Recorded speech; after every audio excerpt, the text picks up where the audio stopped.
Is there anyone in the chamber wishing to change their vote? Before the chair announces the vote, expressions of approval or disapproval are not permitted in the Senate. The yeas on this bill are 68, the nays are 32.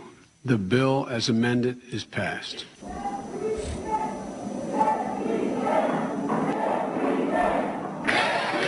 The Sergeant at Arms will restore order in the gallery.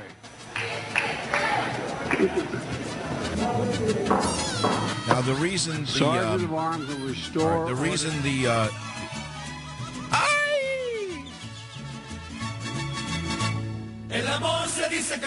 the reason, if you could turn off the music, the reason the Hispanic mobs in the Senate chamber did not follow Vice President Biden's orders to not make any cheers or whatever is because they don't understand English. There you just heard what's coming to America.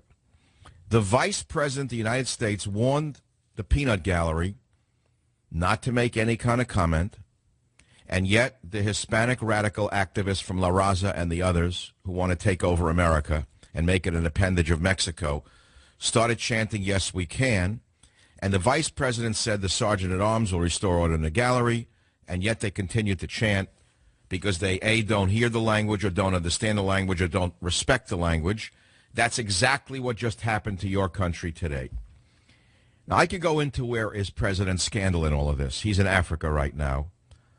He is in Africa right now, President Scandal, on a $100 million junket. The Senate says, yes, drop dead to the American people. You know and I know that if a poll was done, an actual vote on should we grant amnesty to the illegal aliens, it would be about 75% of the people would say no.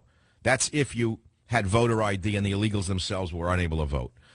If you look at the picture of the so-called leaders of the Senate who just forced us down the throats of the American people on my website, you will see the faces of evil. You'll see the pure faces of evil. Can anyone look at those faces of Schumer and Rubio and the others and say that they represent them? We've gone from a melting pot to a chamber pot. I am the son of an immigrant. I am the son of an immigrant. I know what it is to be wanting to become a citizen. I've never seen a country throw its heritage in the garbage like this. I've covered this for 19 years. I'm not gonna, kill myself over this.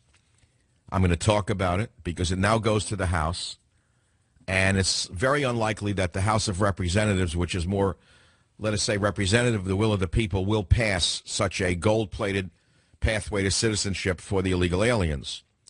Then it goes to the conference, and they hammer it out. God knows what's going to come of it all. So there's another topic, the IRS scandal. Today, an IRS official, Greg Roseman, who was more thorn than petal, took the fifth like a mafioso.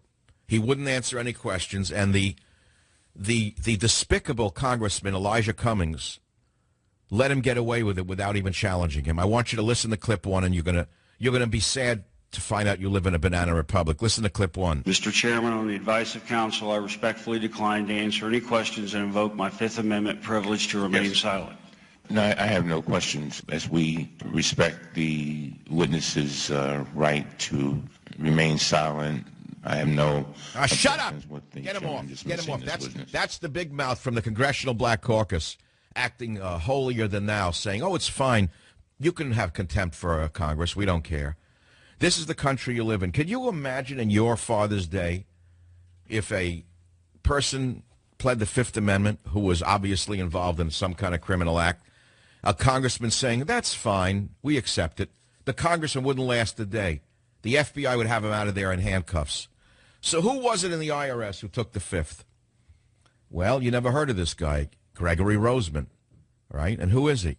A deputy IRS director spearheaded the awarding of the IRS's largest contract in history to a company owned by a close friend of his, an action that is prohibited under government contracting regulations. The company is called Strong Castle, Inc. It's owned by Braulio Castillo. Castillo won several contracts totaling $500 million for the IRS IT services, in part on the basis of his friendship with this Fifth Amendment guy from the IRS, Roseman.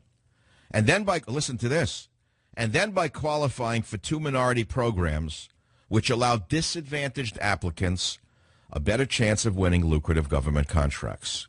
Now, how did this Castillo qualify for these set-asides? Well, for one of his set-asides, he qualified for a minority set-aside program by setting up his business in a disadvantaged area of northeast Washington, D.C. The Small Business Administration program requires applicants to hire from within the economically disadvantaged community. But it says Castillo manipulated that requirement by hiring students from a local university instead. Now, what else did he do? Are you ready for this?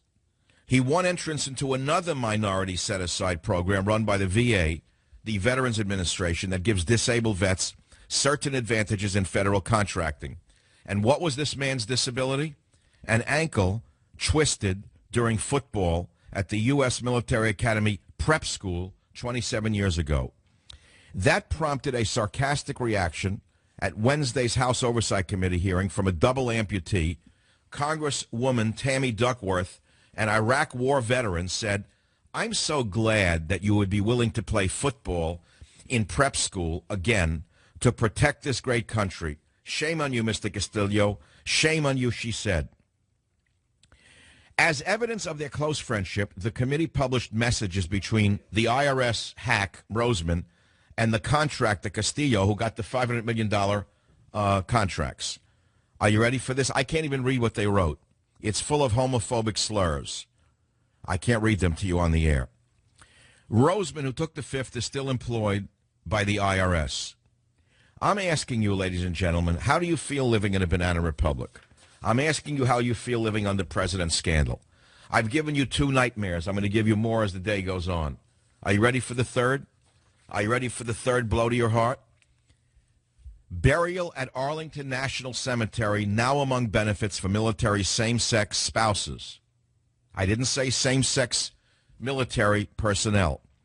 I said that the spouses, so-called, of same-sex members of the military will now be laid to rest amongst our war heroes. Defense Secretary Chuck Bagel says the Pentagon welcomes the Supreme Court's Defense of Marriage Act gutting and will immediately begin the process of making the same benefits available to all military spouses, including burial of spouses at Arlington National Cemetery, which means because there are limited spaces in that hallowed ground, soldiers who died in combat will likely be passed over for the spouses of same-sex couples. I'll go on. You want to hear a little bit more? There's more. I mean, there's more, and there's more, and there's more under this gang that can shoot very straight indeed. Don't laugh at this gang. There used to be a movie called The Gang That Can't Shoot Straight. This is a gang that can shoot very straight indeed. The phone number is 855-400-7282. I'll be right back.